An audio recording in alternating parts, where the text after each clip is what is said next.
Huntresses! Welcome to Talk Rich to Me, where we explore the human side of finance.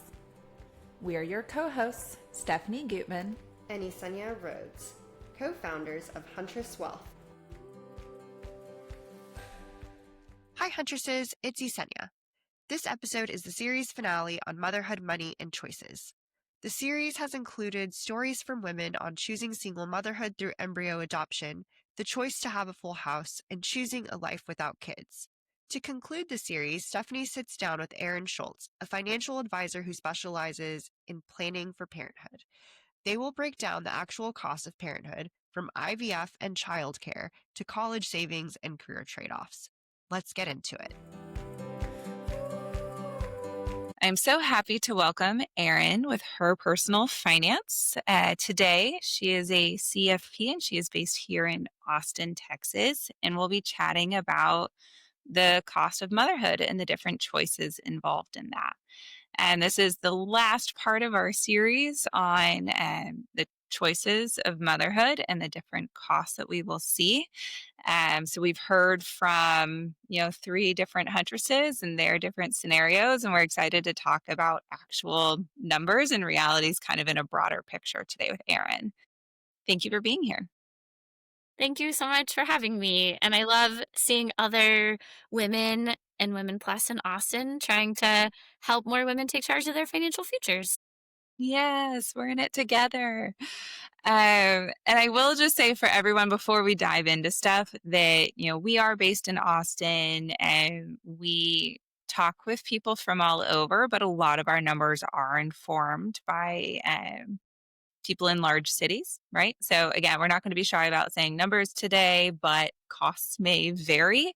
And it is good to kind of understand your local economics when you are planning these things. So with that, Eryn, let's dive into the cost of planning for parenthood. I know that you've done a lot of series on this and specifically, in the world of like egg freezing and IVF. So tell me, what can you share with us? Yeah. And, I am a mom of two and I did not start having kids until I was 34.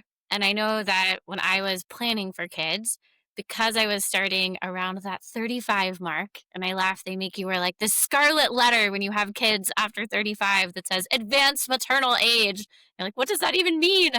But I was convinced that I was going to have to personally need IVF and was really pleasantly surprised that, we definitely had bumps on our journey, and we'll talk more about that, but did not end up needing IVF. And so one of the things that I like to say to people is a great thing to do before kids is to build up a 20 to 30K baby fund. That is not going to probably cover IVF by itself if you don't have any corporate insurance. But even if you're 36 or 37 having your first kid, the percentage of babies born via IVF is actually still quite low, even for women over 35. Over 40, you might know that you're going to need some fertility help. And so I like to have 20 to 30K saved, unless you have a reason to know that you're definitely going to need fertility. So LGBTQ couples, you might know off the bat that you need to do surrogacy. That's going to be a lot more. But 20 to 30K for me, if you're in a heterosexual relationship, is a good place to start, because either that can go towards fertility costs. It also could be there in case you have a complicated birth and a NICU stay and that's really expensive. Or maybe you just have a baby who doesn't like to sleep and a night nurse is going to be part of that, or you want to take unpaid leave. So that is one piece that I like to start people off with. In terms of egg freezing, that can be part of the IVF process, but for some people, I think increasingly, maybe you froze your eggs when you were 29 and you're using them at 36. So if you've already frozen your eggs, you don't need to plan for that cost. You're just going to have to pay for that embryo transfer.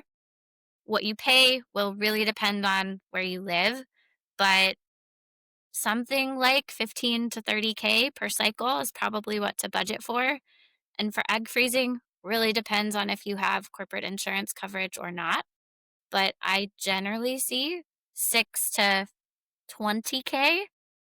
And I will also say, even if your insurance doesn't say that they cover ART, which is artificial reproductive technology, you may still actually get some egg freezing benefits because sometimes they'll cover the medication, even if they won't cover the egg retrieval procedure.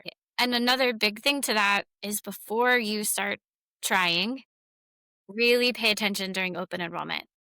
Sometimes we're on autopilot with that, but if you know that you want to start trying for a family, that is probably a good time to say, that high deductible healthcare plan, that HSA that served me well, maybe now is actually time to switch to the higher premium plan, which will hurt in terms of higher monthly premiums, but you might get ART, like a lot more fertility coverage with the more expensive plan.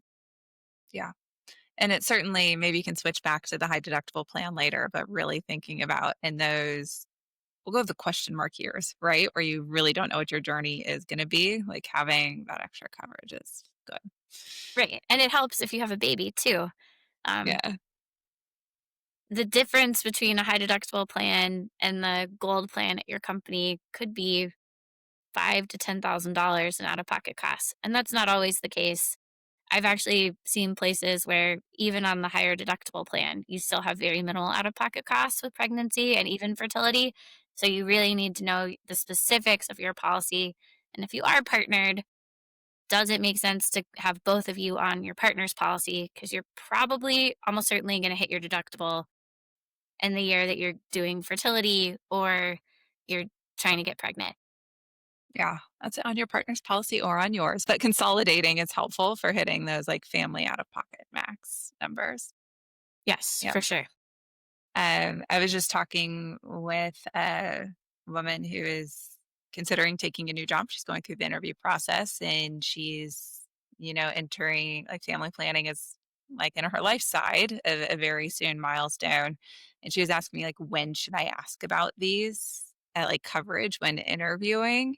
And I was like, ask for the full insurance policy. Like they can just go do a data dump for you. And it's like, you don't have to tell them why you're asking, but like go get a copy of the insurance policies and review them for these kinds of answers. Because it's part of negotiating that package, right? Like if the insurance isn't as good as where you're at, go ask for that delta in your comp plan. Totally agree. And the other thing that can be really helpful there is Reddit, Fishbowl. People, especially if it's a bigger company, there will be good intel on what that looks like. So that's on IVF. And you point out that like egg freezing can come sooner. Like this is something that people might think about well before you reach the like immediate planning for parenthood stage, right? Do you know what's the cost of egg storage? It depends as well, Yeah. but $300 to $500 a year. So it's not cost prohibitive, but it is something to plan around. And it's really fascinating because I teach classes to high earning women in their 20s and 30s. And at different points, I realized that half sometimes of the women going through my class were actively freezing their eggs because they had that benefit. And I have mixed feelings on it, honestly. And we're just starting to see that egg freezing has been around long enough that you sort of see, hey, what percentage of people actually use this? And I will call out that some of the data suggests that only about 2% or so of people who freeze their eggs actually use the eggs, either because you will get pregnant on your own without it, or alternatively, because you might, for various reasons, decide not to have kids. And so it's a great insurance policy. I think if it's making you anxious, it can be a really great $10,000 to $15,000 to spend, but you don't have to do it. And I have heard people argue that in some ways it's a tax on women, because I had one woman in my class say, if I pay to freeze my eggs and I get married 10 years later and he gets to benefit from that, can I charge him for it? And I was like, sure, you do that. Bring Maybe that not. up in the prenup for the divorce settlement. Right. I was like, in a marriage, things don't tend to be that like tit for tat. You want to start from that place. But yeah, it's a cost that women pay that men don't. there's someone pretty close to me who went through cancer in her early 30s, and her ability to have kids on her own much later is very slim, right? And so like egg freezing was in all of the stress of figuring out all the other medical stuff and like delaying it to squeeze it in, right? As like a keeping the possibilities open. I think about this way when it comes to like housing or like where to live, right? Like those decisions I don't think are always financial decisions. Some of them are lifestyle choices. Some of them are like milestones. Like there's a lot of decisions that are just decisions. And then there's the money about it. But it's interesting to think that like there's that fear driven culture maybe of like freezing eggs. And it is helpful to know those stats of like less than 2% of people are actually using them. Like that's a big difference in the number of people doing it and needing to use it or wanting to use it. Our first conversation in this series was with an anonymous woman we're calling Lauren. And she actually ended up adopting an embryo. And so it's interesting to think certainly egg donation exists, but even couples that do go through IVF and don't use their embryos, it's like there is that pathway. But it's interesting to think of. It's like that's not a financial decision, right? I don't think you can get paid for your embryo through those programs. But it's just it's another decision, right? Yeah, and a beautiful way to help someone else have a family.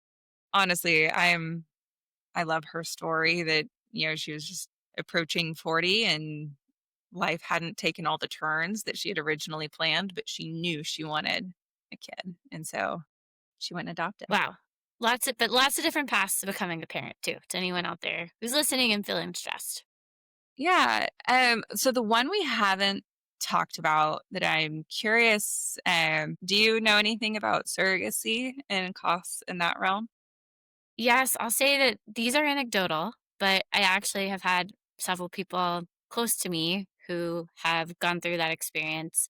And that is by far the most expensive path. And I would say that that is going to be 100K plus and could be closer to 200K because in addition to paying the birth parent a salary, you also generally are responsible for their health insurance. Sometimes you also offer them a stipend. And so that is definitely the most expensive of these paths. Yeah. And for, some people that's the right option, but is very much so a financial commitment that needs to be backed and understood. And like lawyer fees, like this is very much so a heavy legal situation, especially if you're across states and stuff like that, or across international borders. Lawyer costs are probably a good chunk of that number as well. Yes, for sure. So that would be one to do a lot more research on, but hopefully it gives you a starting place. Awesome. So we have a baby. Baby is here.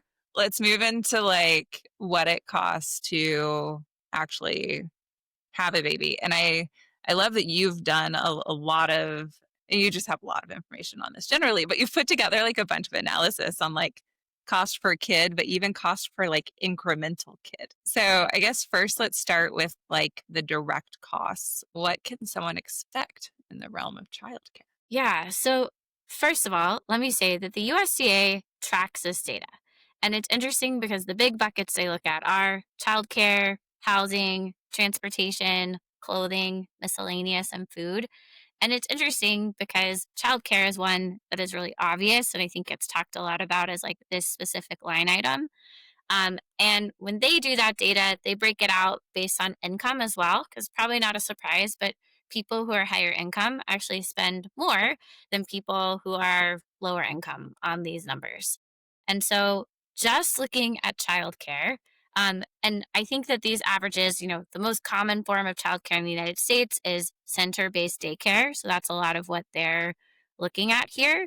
But you could expect in 2025 dollars based on the national data to spend something like $1,400 a month per kid. Now, I will say super important to adjust that to the area where you live. So I personally am a mom to two young boys and live in Austin, We do not opt for the cheapest option. If we were to look at home-based daycare, we could definitely spend less, but I spend, and it depends on the kid, the younger they are, the more expensive it's going to be.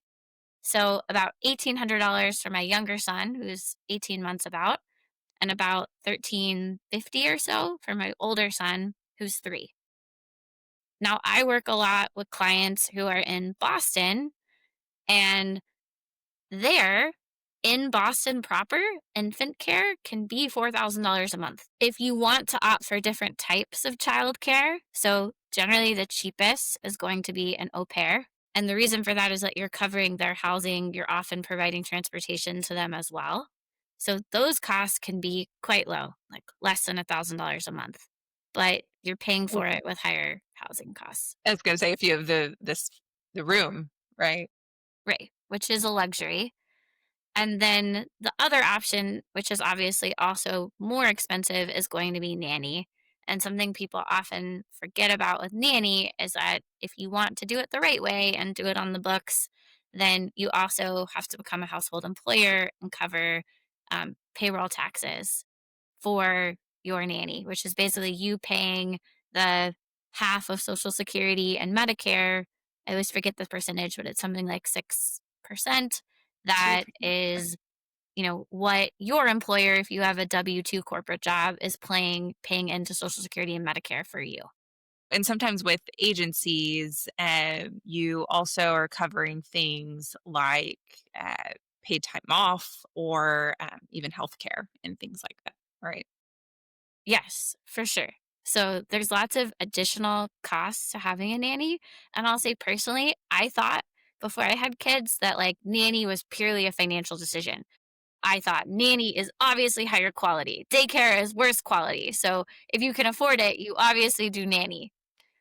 We experimented very short term basis with nanny and realized it was not the best fit for my household. I would say you are a household employer, which means it's also a lot more burden on you to set up the curriculum often that you want your kid to be learning. Curriculum feels ridiculous for an 18-month-old, but what are the activities or things that you want them to be doing? You also are reliant on one person. And so there's a lot of conversations to have, like, if my kid's sick, are you comfortable coming? Or is that going to be time that you're taking off? How are we going to manage things like that? So that was not the best fit for our family. And we've been much happier switching to a really high quality center based daycare. There are people who, right off the bat have wonderful, nanny placements, and they don't go through kind of it's the non-financial burden, right?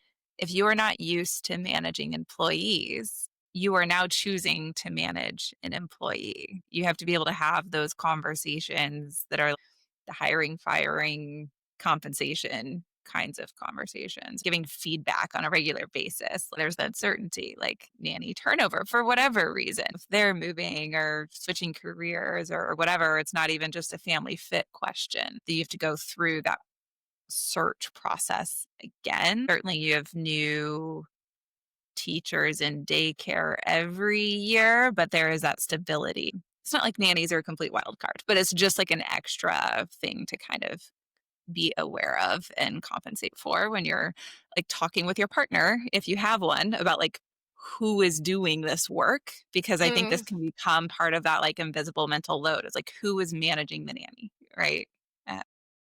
And making sure that that is like well understood and the expectations are communicated. For sure. I mean, you should have a contract, a job description, and that is all work. Picking a childcare center is also work, but I think you can probably see that one is more of a one-time decision often, and the other is more ongoing. Yeah, for sure. And they all have wild cards. If nanny calls in sick or if childcare center is random closed days. And that doesn't like go away once they get to public school. I can count on one hand the number of 5-day weeks we have this fall in our school district. School isn't full-time care. Do you have any data on like school age kind of cost of care? Yes, I think it's interesting because, the national data shows that once your kid hits kindergarten age, that in general, cost per kid for childcare does decrease, although it does not go to zero. Because remember, as we talked about school, not full coverage, the school day ends at 3:30 maybe. And so there's also generally costs associated with after school. And what I thought was really interesting looking at the national numbers is that the numbers actually creep back up. So if you can expect to spend, somewhere around $1,400 per kid when they're younger per month, when they get to high school, the activities are more expensive. I keep hearing for whatever reason that hockey specifically as an after school activity is $10,000 a year. Your cost per kid may go back up closer to 2K a month on average. And again, depends on the area you live. If you know you're planning for private school for high school, you might actually want to bake in much higher costs, because I'm seeing some private schools or some clients with private school tuition that's $40,000 or $50,000 per child. Yeah, I'd say that's some of the, just knowing Austin kind of private schools is the higher end of what I've seen for private schools. They can go as low as like 10 to 20, but yeah, that like 50K is really the kind of top tier range in our area, which is Yes, a lot, especially if you have multiple kids. sure. And that is not something that everyone does. I'll say, we personally are planning on public, but, as you think about the range of costs and try to bake in what some of your other fixed costs to give yourself flexibility for that, housing. Okay, is this a housing number we could afford if we do decide that we want to send our kid to a really high end Yeah. private school? Yeah.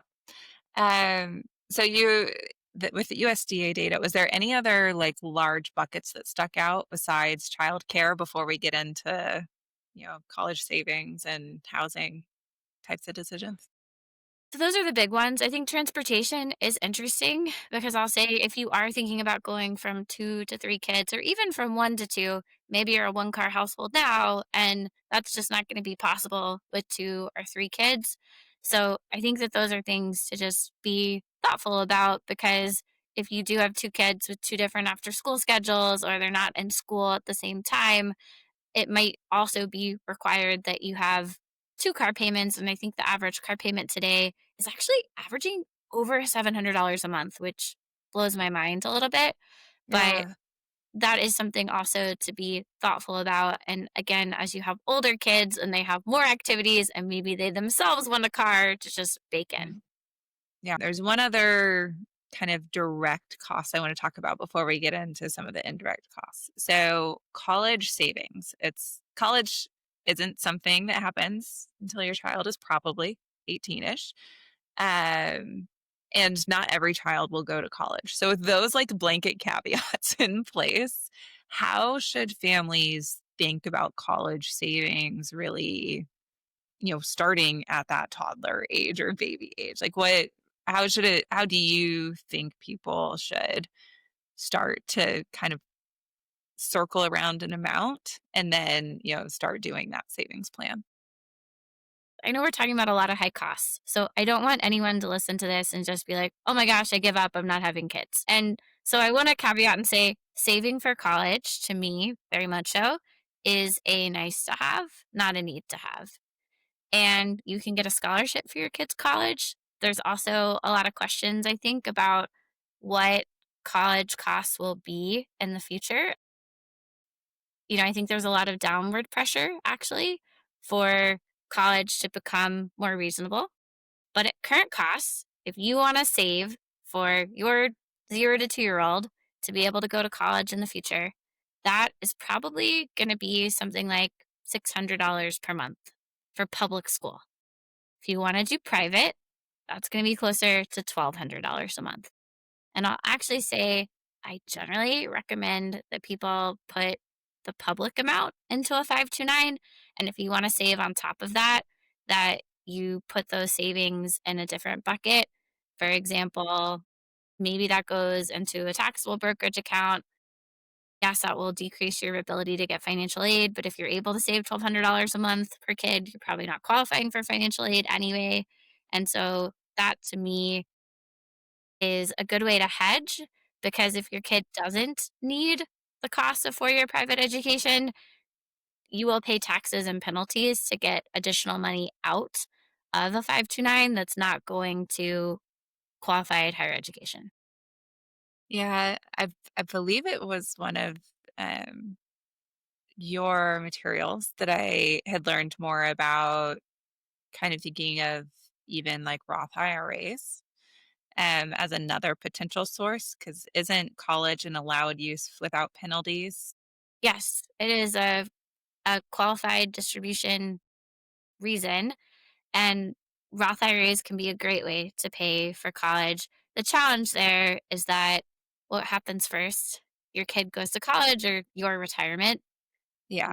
Mm. I guess I don't mean that as like a either or. Like if you have this retirement amount that you are building towards and budgeting towards, it'd have to be a very serious decision to use that money towards college. But if your debate is I want to save 1,200 a month, but I don't know what my kid's going to do, right? That could be 600 to 529 and 600 to Roth IRA if you have the mechanisms to do so and still achieve that like similar hedge, right? Yes, yes, and I think that that could make a lot of sense. And another cool thing that has only just been allowed in the past few years is you can take $35,000 in a 529 and roll it to a Roth IRA. And there's a lot of rules around that. If you plan to live abroad, that might not be a good option because your kid is going to have earned income in the United States for you to be able to do that. But that there are some ways to get money out of a 529, and actually K through 12 you can now use $20,000 per year from a 529 for high school costs. So there is some flexibility there depending on what you want to do. So just to make sure I get that right, if you are rolling over, it's 35K, there's a lot of rules to do so, and it's specifically to the beneficiary, right? It's not to in a 529 structure, like I own the 529, but my daughter is the beneficiary. And so it becomes her Roth IRA at rollover. You can change beneficiaries. There's different, asterisks around that, but just want to like outline that structure for people. Yes. And then that is, you had said 600 a month to 1,200 a month. What does that you say for public school? Is that like 20,000 a year? Like what does college cost for public and private school?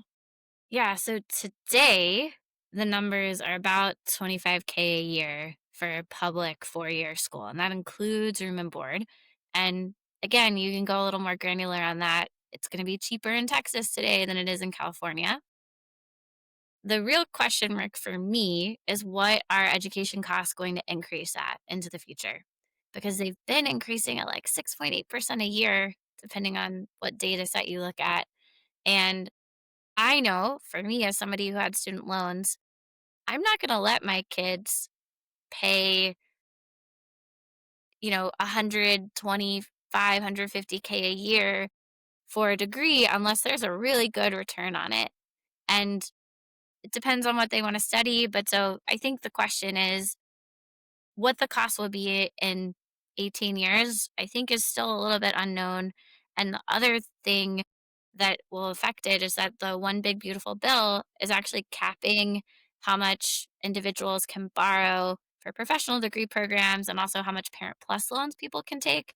So this is all a long-winded way of saying there's going to be a lot of downward pressure on colleges to keep the costs lower because people aren't going to be able to borrow quite as liberally as they have in the past. And so I don't think prices are going to increase at 6% a year, but 25K today inflated at even 3% into the future. I think even public school will probably cost more than 50K a year if you have really young children today. So I think this is a good shift over to kind of the indirect costs of kids and really thinking about, again, like that picture of scaling a family. And so I guess what I'm trying to say, Eryn, is I would like to talk Birkin bags.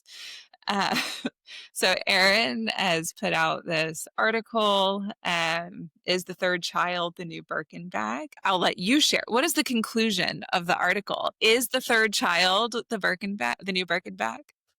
Yes, in my humble opinion.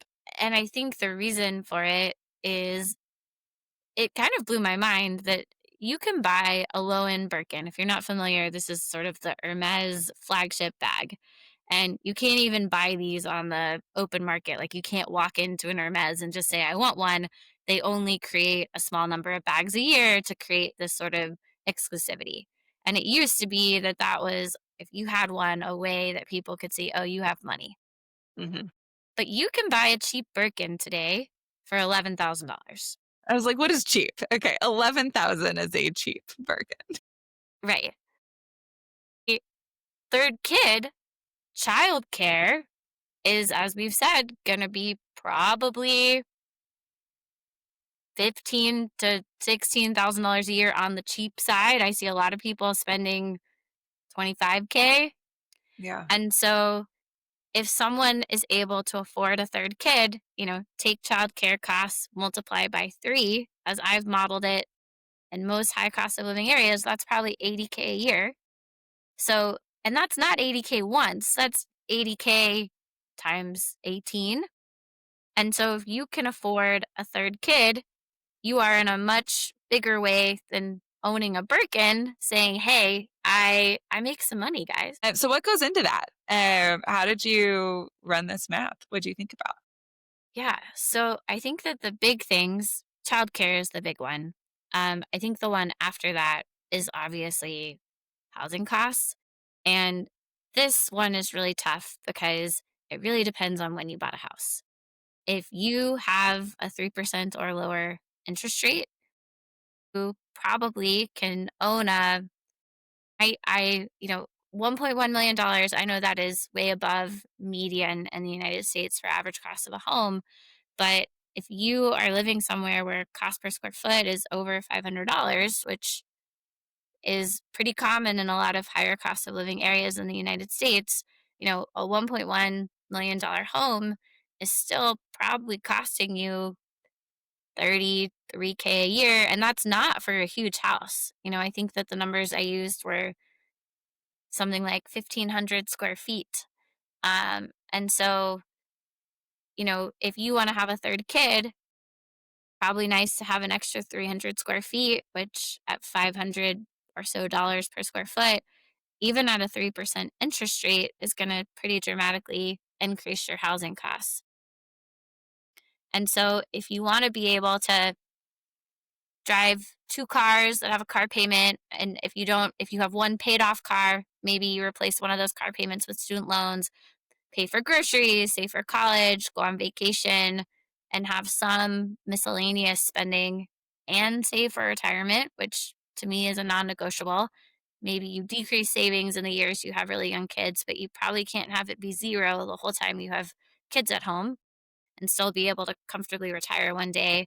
And I really got that you have to make about 300K in order to afford 3 kids in a high cost of living area.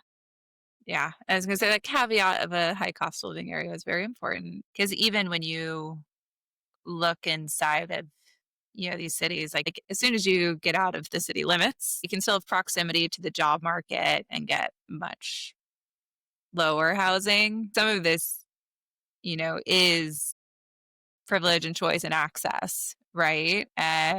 In some cities, but in other cities, like you just really don't have access to that job market. And be able to see your kids because you're commuting an hour each way to like a lower cost of living area, right? So there's trade-offs and choices, but yeah, that sounds so dramatic. I guess I'm trying to ease the drama of like you need 300K to have 3 kids. I mean, I think about this all the time. Yeah. There's a woman on my team who just had her 4th kid. They live in rural Montana. So, Yeah. I think that there's lots of different ways to do this. And I talk about trade-offs. You can drive older paid for cars. You can have your kids share a room. Shocking.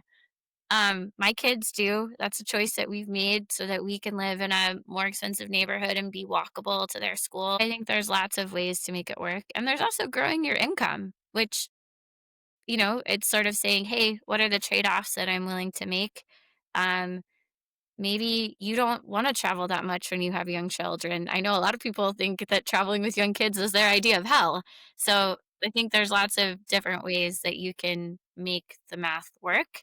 Um, and I know I said don't not save for retirement, but maybe you switch from Roth to pre-tax, which is going to put more money in your pocket. Or maybe you don't save for college for the first couple of years while you have really young kids. Um, and you do more later, or, I know that for me, having student loans is probably why I'm good with money as an adult. So it's not, it's not all bad. Yeah, it's not the end of the world to have student loans. It's I say that at the individual level. Like at the structural level, I think there's a lot we should address. At the individual level, it's like not your fault, and your kids can to an extent handle them, right, within reason. But what I'd like to talk about now is we hear a lot of times women, or actually all of society, talk about like a women's paycheck is the thing to give up, certainly during early childhood years, to make the math work. When you're talking with people who might be getting asked that question or asking themselves that question. What do you say? Being a stay-at-home parent to me is less a financial decision and more a lifestyle choice. Because even if in the first year or two, your salary is about what you're paying in childcare, it is really hard to get back into the workforce. And you're also increasing your reliance on your partner for making money. Two, you're reducing your future social security benefits, because that is So glad you said it. That's the big yeah, one. your benefit is going to be commensurate to your amount that you pay in. And so if you don't pay into social security, you might only get a spousal benefit, which is going to be half of what your spouse's benefit would be. And so there's other downstream effects. And I think the last piece is that when I see people re-enter the workforce, it's often at a much lower level and much lower salary than where they were at. And so, I'll say for me, I quit my job and started a business before having kids.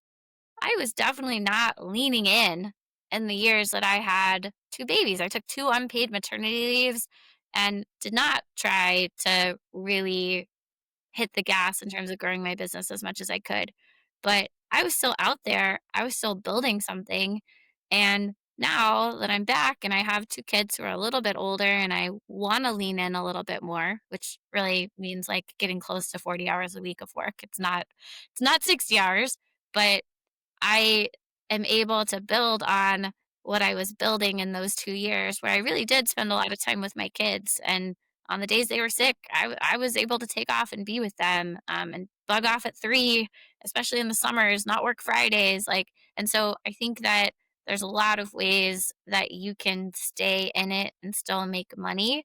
Um, to set yourself up to go back. And especially if that's something you enjoy, I get a lot of fulfillment from work. I think you can do both. How can we um, help, broadly as a society with the costs of parenthood?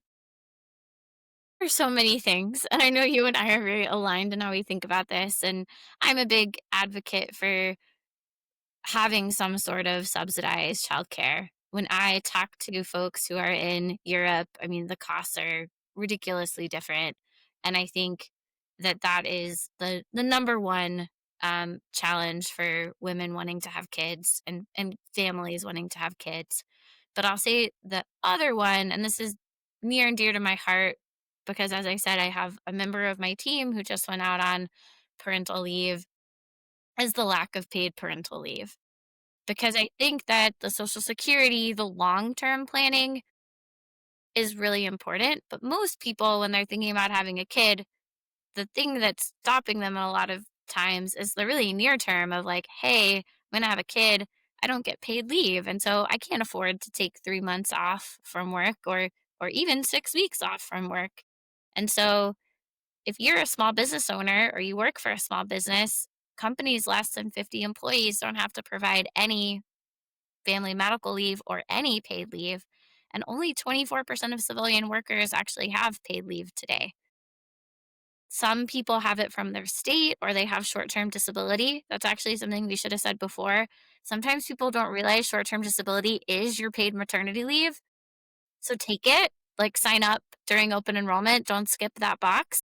And notably, look into the rules of it, because some require you to have it at least 6 months in advance or a year in advance. Like there's rules for it applying to Yes.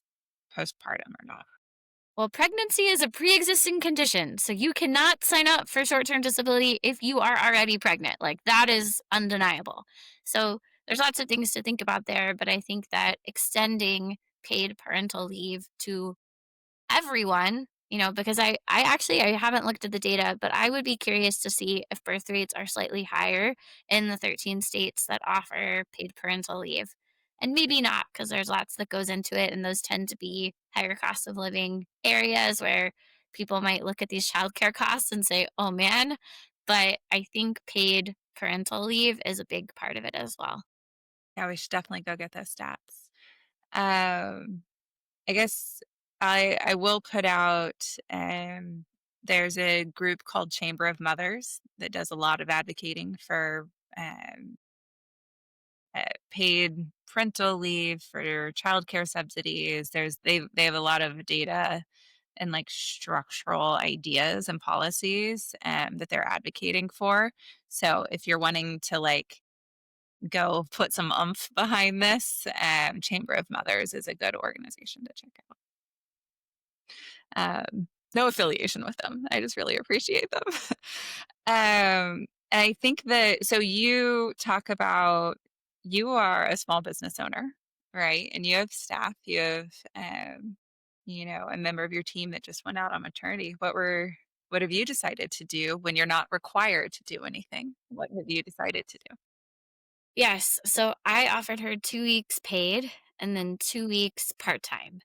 And honestly, I don't feel like that's enough, and feel uncomfortable that as a person who's had two children, coming back to work 2 weeks, 4 weeks postpartum is hard. And so, I think we got to do better. Yeah.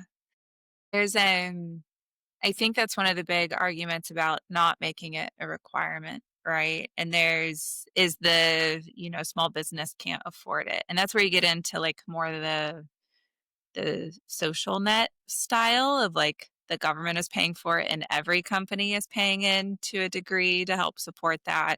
But it is hard on small business owners, right? To float this, but it's also just makes for a much stronger fabric in our society.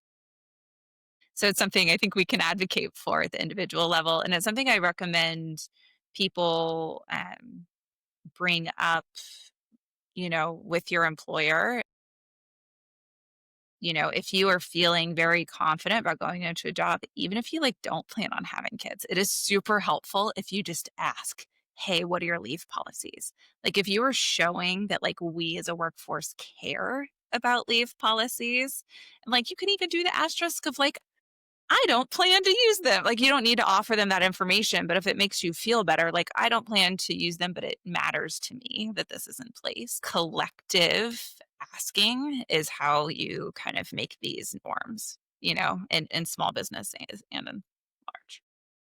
So we can all do our part, and it doesn't even cost money. Just ask about people's leave policies and show that you care. And then also for any of our, male allies out there, like please take parental leave. It really, really takes the pressure off of the assumptions around women and leave when we recognize that we are all parents and it is hard to have a newborn for everybody. Like it is not just certainly one person has gone through a medical event and the other hasn't, but you're that caretaker in your family. You can be there for your partner and your child in that time. Like please, please, please take your leave if you have it, because that's how we get a lot more equity in how leave is treated. Totally agree. And there's also data that men who take leave end up in more equitable partnerships because you can put the baby down for a nap. You know exactly what to do to get them to take a bottle when nothing else is working, versus if your partner is always the primary parent, a lot of that burden falls on them. Yeah, for sure. Well, before we end, what is one piece of advice you'd like to leave with Huntresses? That money is a tool to get where you want to go. And if all these numbers feel daunting, when I have taught before about childcare costs, I've had a woman before who had older kids, I think they were in their 20s, who said, "Hey, before you scare everyone off of having kids, remember that children are one of the biggest sources of joy in life." And I guess I started with this fact about money as a tool, because if you want to have 4 kids, go for it. You can make it happen.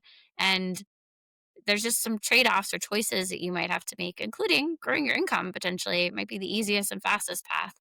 So, and I think sometimes these can feel like such a source of stress. But I think if you flip the script on money and think about it, okay, how can I use it to get me where I want to go? It can hopefully open up a lot of choices. Beautiful. And the last question is, what does rich mean to you, Eryn? As I thought about this, I think it's freedom from scarcity of what are the things I want to do that are going to bring me joy, let me live my rich life, and do I have enough money to be able to do them? If I want to buy a house in a certain neighborhood that has space for my family, can I afford that?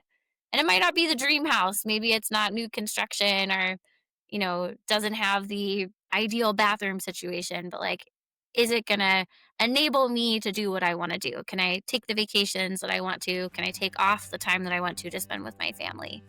And so I think for me, that's what rich is. Well, thank you so much for joining us. Would you like to exit with "Bye, Huntresses" or "Talk Rich to Me"? Talk rich to me. You've been listening to Talk Rich to Me, a production from Huntress Wealth. For more chill takes on finance, sign up for our newsletter at huntresswealth.com. That's HUNTRESSWEALTH.com.